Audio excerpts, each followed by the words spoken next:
And yet another installment into the hidden history of the African American fighting man. If I were to ask you to name a Medal of Honor winner as a result of the Vietnam conflict, notice I didn't say war. Could you name one? I could. His name, Webster Anderson. He was a soldier. Excuse me, during the Vietnam conflict, pardon me. He joined the Army there in Winnsboro, South Carolina, back in 1953. He served during the Korean conflict. But on October 15th, 1967, Staff Sergeant did something very fascinating. He was a member of the 101 Airborne Infantry Division. It was on that day, October 15th, 1967, that Anderson's artillery unit was attacked by the North Vietnamese.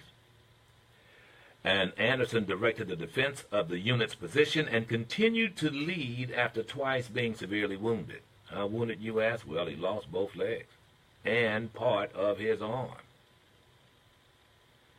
Still there, still stayed in battle, however severely wounded, and yes, he survived it, and he was promoted after that to being Sergeant First Class before retiring.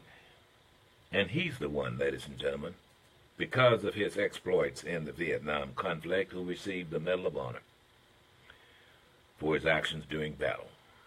That and Purple Heart. So his name, Webster Anderson, keep it in mind. I want to deal with this. We started talking about it yesterday. And I really appreciate the calls we got yesterday on this situation involving one Meek Mill. There were protests yesterday, and some, I guess, highfalutin actors coming out, speaking on behalf of him. And I took a different view of this.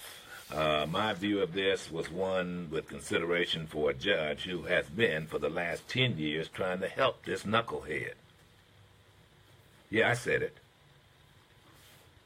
And after you hear his plight, then maybe you will probably understand why I call it that. The judge, 61-year-old Judge Brinkley now is being taken to task by many out there, and my question for you is why? What did she do exactly? Outside of trying to help this brother. Help him in many ways, I might add. Here is how it all starts, and many of you, I'm sure, are going to look at the hard luck story and say to yourself, oh, what a horrible thing, as if somehow or another it only started happening with hip-hoppers. I just read to you what happened during the Vietnam conflict, and God knows before that was World War II. There's been a lot of fatherless sons in this great country of mine. And a lot of those fathers died tragically, typically in war. But a lot of single moms have raised a lot of little boys. And most of them didn't grow up to be knuckleheads. So Mills was born, Meek Mills was born in South Philadelphia. He grew up in the North Philly area. I visited the area actually as a little boy. It was a pretty tough area too, by the way, in my day, near the park. There was always a lot of gang activity. His father was murdered when he was 5 years old. Sadly, but it happens. So consequently, he, in his explanation, based upon his music, grew up poor with a single parent, working mom, and on the street. The last part of that, I would beg to differ. He chose to be on the street now. This whole idea of I was on the street is because you, as a hard-headed boy, chose to get on the street. I was on the street because I was hard-headed. Look, folks, it's your decision. So I'm going to take you back to 2008, actually, is when his interaction with the so-called infamous judge began. That's when he first ran into Judge Brinkley. He was 20 years old, 19, 20 years old, and he was arrested for possession of drugs and a gun.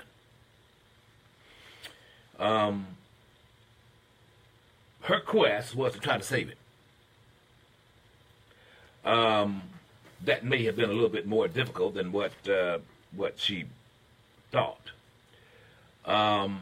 He was convicted. He served 8 months in prison and began 5 years probation in the fall of 2009. Got me? So he was convicted, got probation, and began to serve, and then got probation until 2009, in the fall of 2009. So that's 5 years. Keep that in mind because we're going to take it forward. He just had a problem following the rules of his probation officer. He had to get approval when he went out of town, and needless to say, that seemed to be so difficult for this grown man to get. He earned, because he didn't get approval, that earned him an additional 5 months in prison in 2013, and extended his probation for nearly a decade. Right? You gotta understand.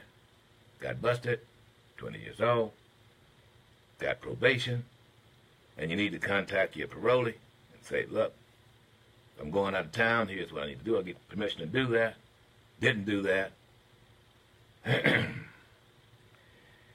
The last time that Meek was before Brinkley was in February 2016 for violating his probation for the 4th time in 8 years. The 4th time, 8 years. Brinkley put Mills, who was accompanied by Nicki Minaj, on a 90-day house arrest and ordered him to wear an electronic monitoring anklet. And that still wasn't good enough. Needless to say, Meek, well, he just had to do a few other things. And that was, let's see, challenge the parole. Again, he was, he wanted to go out and wanted to perform. Nothing wrong with that. But he chose to do it at a time, when he wasn't supposed to do it, and he didn't get permission. And so the judge somehow sat down and talked with him, his lawyers, and said, "Look, you need to get with your management." Brinkley, the judge, and she's been there since 1993, overseeing the case. She even urged Meek to go to etiquette lessons. That's right, back in 2013. Said, "Look, I'm trying to help you, boy." Because Meek was responding to law enforcement and to her in such a way that he really shouldn't. The prosecutor had him on probation. And he was, the prosecutor indicated, "Look, you're not talking to me. You're using less than flattering kind of slang here. Look, I'm going to say this. Not everybody speaks Ebonics. And not everybody even want to. Now, if you want to communicate with people who don't speak like you, then you got to learn how to speak like them if you want to be understood. Know what I'm saying? See what I'm saying? Yeah, man. I see. And I'm going to tell you, you might can hear the agitation in my voice because I hear these excuses all the time for this. And this guy, talented, caught up in a bunch of bull that he created. And others now are rushing in to save him from himself, and you can't save him from himself.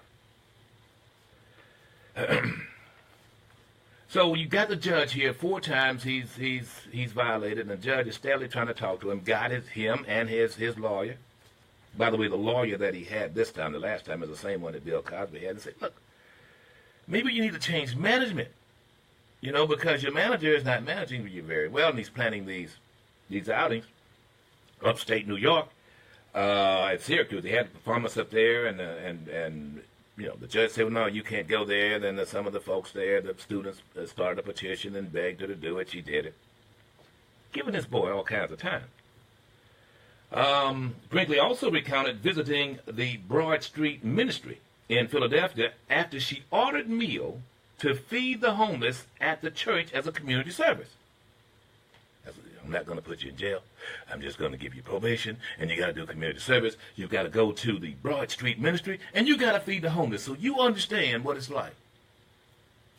Well, she visited that night, just checking up on Meek, and found him not feeding the homeless.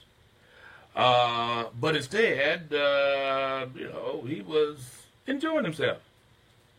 He was out sorting clothing for himself, doing a little shopping. I'm quoting her. Here's the judge. Where is it? It was only when she's talking to Meek, and when she was giving out a sentence. It was only when you realized that I came there to check on you that you decided to serve meals, says Brinkley. Yeah, this is Meek. Yeah, but you see, what happened was, just so happened, I didn't know you were going to come. Well, your serving meals had nothing to do with my coming, I'm sure she thought. I mean, you give this guy chance after chance. And we're not talking about a kid here. If one person called me talking about, you got to get the kids, you got to help the kids. This is a 29-year-old man now. He knows the drill. He's 30. 29, 30. At the time she said this, he was 29. So, that's not all.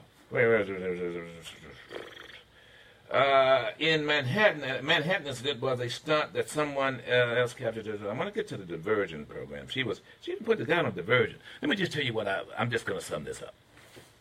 Here it is. Here's the summing. I think that you and I, do ourselves a disservice when we give a hand up to someone who slaps the hand away. Not once, not twice, but 4 times. We're wasting our time. Here's a person who simply don't want your hand. Here's a person who now knows how it works. And I'm going to tell you something. There are relationships that people like Meek have. I'm serious. I've known people I've helped who've in the criminal element, starting when juvenile delinquency, who know law enforcement officers more than they know their own relatives, and they have a rapport. It becomes that kind of, almost like family. You go to the jail so much, or you go before the judge or the prosecutor so much, they become like old friends. And sometimes you go there and you see the criminal sitting there laughing and joking with the DA who's going to want to throw the book at him. It's amazing. And some of you officers are laughing about this because you know I'm telling the truth. I mean, it's amazing. I sit down and I talk to this young man that's 17 years old, and he knows all the jailers. They know him by first name, know his family and all. Knows that he doesn't like orange Jell-O. I mean, and instead of them realizing that this is a small microcosm of the entire world, they simply embrace that world and say, this is all I want to be. This is all I want to be, a criminal.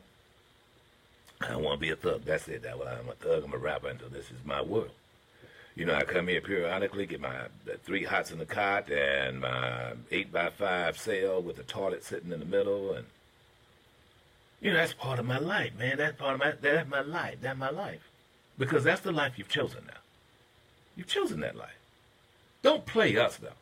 Don't play those of us who simply want to introduce you to what life is really all about.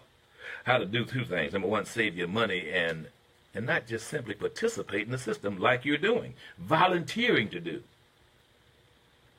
So I looked at this poop sheet, a long list here of this guy, and this judge working with this guy from the very beginning, her not wanting to put him in jail. And some Negroes out here are marching and talking about the 61-year-old Judge Brinkley when she was trying to help this knucklehead. Her credibility is on the line. Heaven forbid the guy goes out and does something utterly stupid or harmful to others. Then it's, well, Judge Brinkley had an opportunity to keep him locked up. And then some of you are going to be out there saying it's all her fault again. You can't have it both ways.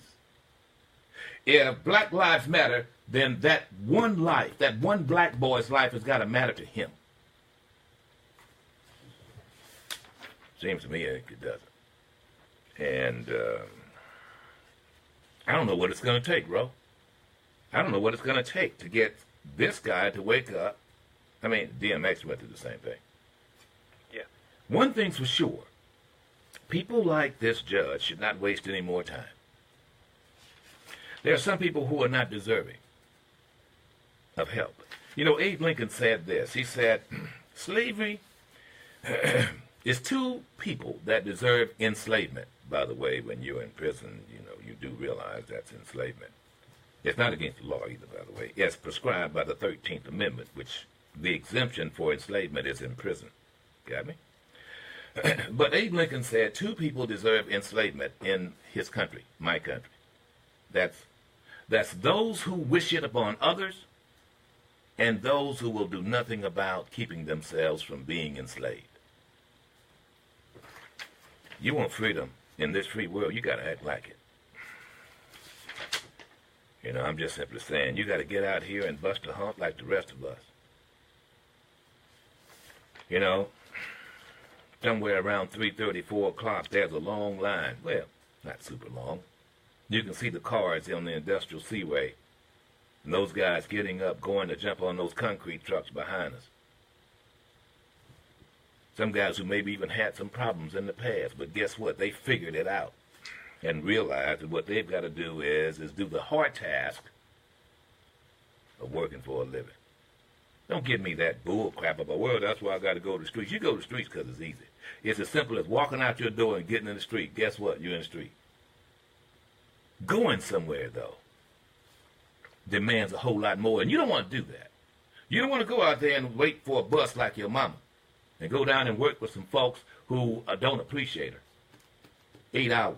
Come back with a few pennies, and then have food on the table for you when you can't afford to buy yours because you're in between making a little deal. I'm just over it. I really am over it. I'm fed up with this kind of mindset, this thug drummer, okay, well, look at me. I lost my dad when I was 5 years old. I got a single mom in your mind, but let me just tell you something. This guy wasn't wanting for much. Now you get an opportunity and somehow or another, you want to blame the person that gave you the opportunity.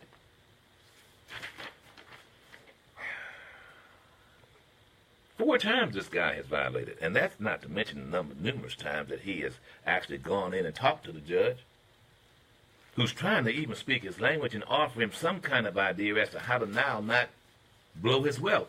The boy, and I said boy, because he's acting like it, is now spending most of his money on an attorney. Go figure. And it ostracized poor Nicki Minaj, or at the very least, she just got rid of that zero. I think Betty Wright did a song about that. I guess he's not in good standing with Dre and the rest now. No, he and Drake are still, there's still hard feelings there. And I'm going to tell you something. I'm only saying it out of frustration. But the frustration I have now is for the poor judge that tried to help. There are those of us who've gone through this. You reach out and you try to help some folks, and they end up blaming you because you didn't help them right. You just didn't help me right. You gave me a chance, but I needed a job, and I needed to have a new suit and maybe a Lamborghini. I mean, if I had that. I'm just over it, though. I'm just over it. And so where are we with the protest? I heard the protest yesterday. You had, what is it, Dr. Dre, what is it, the basketball player? Dr. J. Julius Erving, one of Philadelphia's greats, on hand to offer support along with Rick Ross. For some reason, I guess standing up for a homie. I don't know, folks. I don't know. If by chance this is something that your son or daughter is experiencing, I want you to know you are empowering them if you are tolerating this kind of behavior. You've got to stop going down there bailing them out. I'm just simply saying that, folks, He has a petition going around with 300,000 signatures with people like T.I. and Jay-Z and a few other stars. So, quite a few. Yeah, quite a few who also don't get it. If anything, they should be petitioning him to do better for himself. And if anything, what they should be doing, what would be, at the very least saying, grow up. You grow up, man. You know what I mean? It's tough enough. It's tough enough out here. You want to be in a free world, you got to work to stay in the free world. That's just what it's all about. If not, then, go ahead and become a slave. I'm looking at sheet after sheet here of all this, crap that really amounts to nothing, really.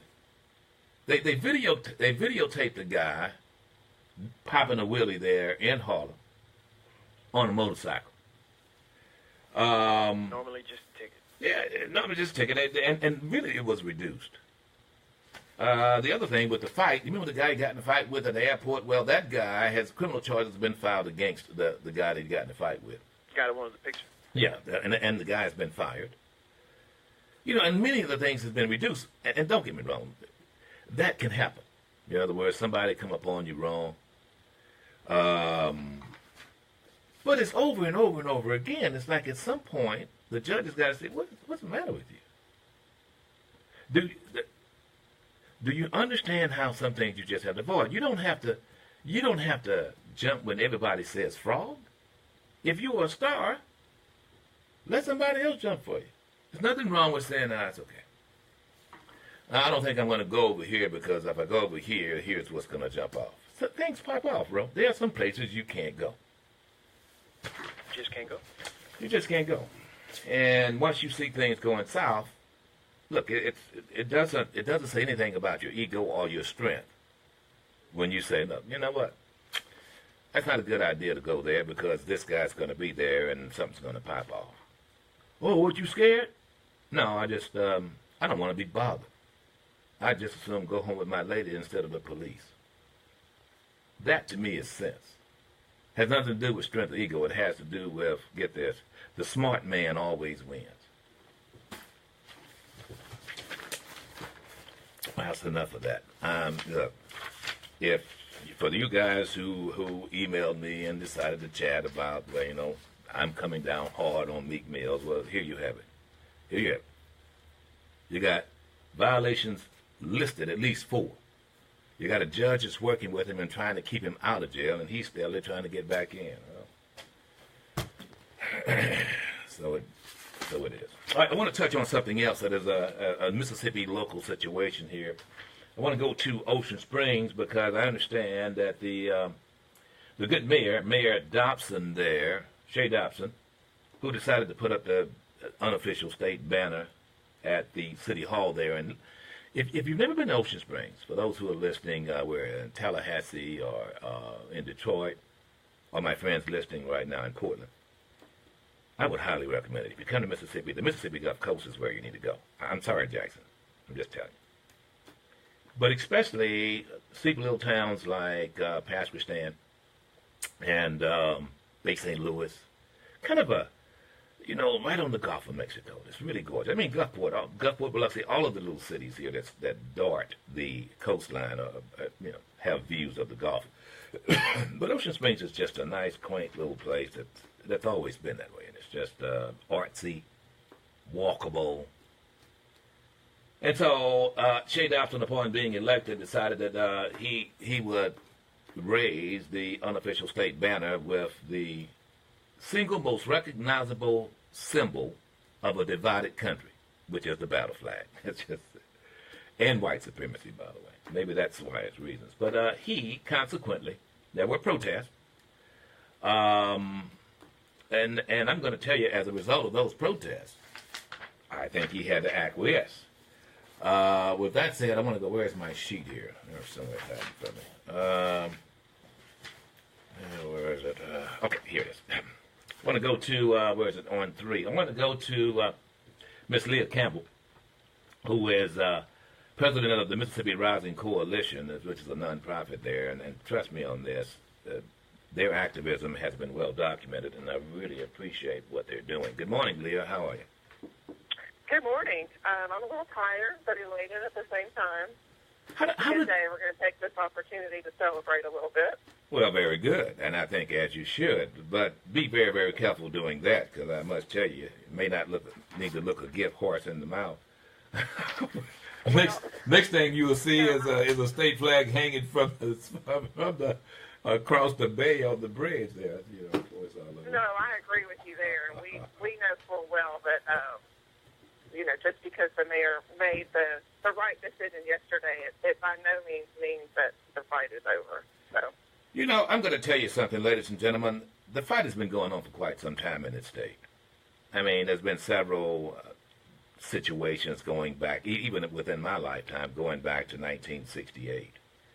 Now, the reason why I brought that up, Leah, is because Mississippi has made progress on this matter, and the mere fact that your coalition has coalesced to push this issue from here to the Capitol speaks volumes. Okay. It really does speak volumes. There's been many municipalities that have taken the banner down, and I don't doubt many more.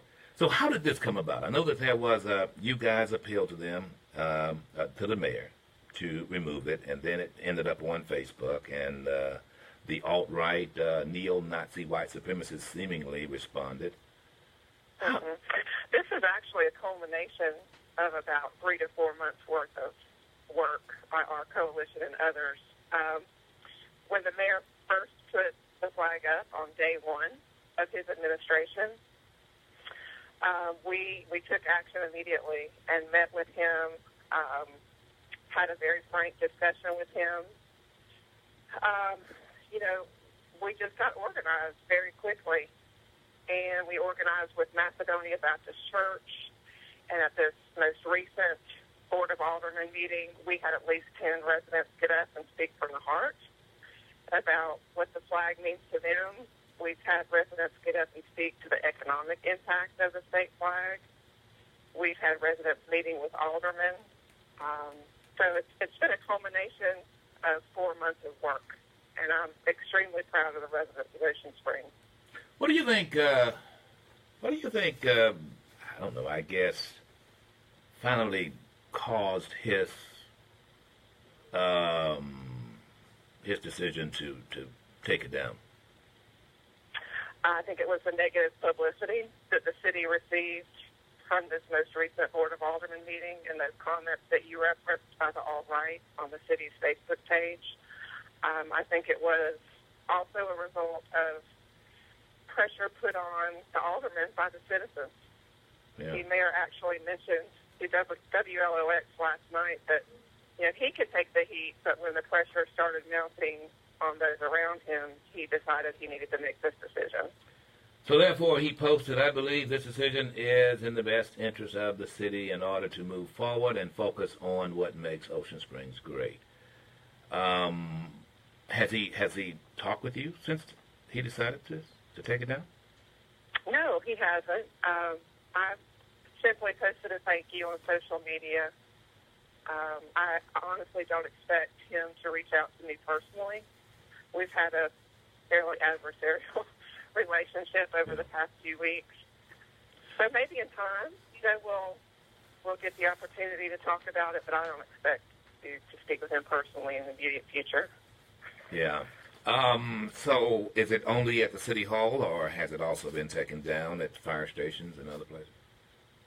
It's my understanding that he took it down at City Hall last night. I've not received any confirmation about the other municipal properties, so I'm hoping to gather some more information about that today.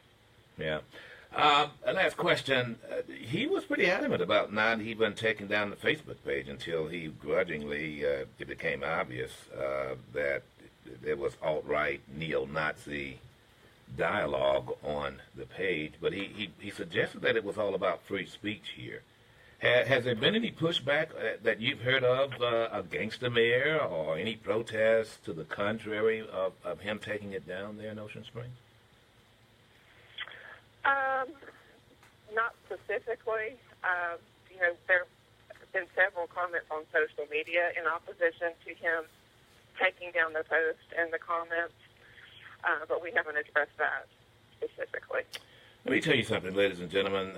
Leah Campbell is very, very brave, and I know that I remember very well when we first met and you're getting into this thing, and there's no doubt that your life has been threatened, and that you see firsthand the venom that exists with people who are still stuck somewhere in Civil War days. Absolutely. There's no doubt in my mind what this state flag and what that Confederate emblem represents. Yeah. It represents the ideology of white supremacy, racial superiority, and hate. And yes, I have experienced that directly on multiple occasions. Well, be encouraged. I support you. And it's the small little battles that are won that ultimately result in the winning of the war and what's good for all of us here in Mississippi. Well, I appreciate your support. All right, Leah. Appreciate it. God bless. All right, folks, let me just tell you, it never stops.